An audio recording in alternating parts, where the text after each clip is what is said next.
Good morning guys, চলে এলাম আপনাদের কাছে। এতক্ষণ রান্নাঘরে ছিলাম, রান্না করছিলাম। আজকে ব্রেকফাস্টে বানিয়েছি পাও ভাজি। দিস ইজ পাও ভাজি, মশালা পাও। আর তিনটে নিয়েছি আজকেও, কেন কি আমার ফ্রেন্ডরা খেতে খুব ভালোবাসে। আর এখানে বানিয়েছি আমের চাটনি, যেটা আমার বর খেতে খুব ভালোবাসে, আমের চাটনি। আর এখানে হয়েছে ঝিঙা পোস্ত, এখানে হচ্ছে ভাত,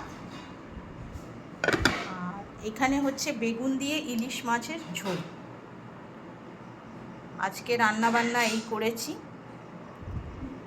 এই সব করা হয়েছে।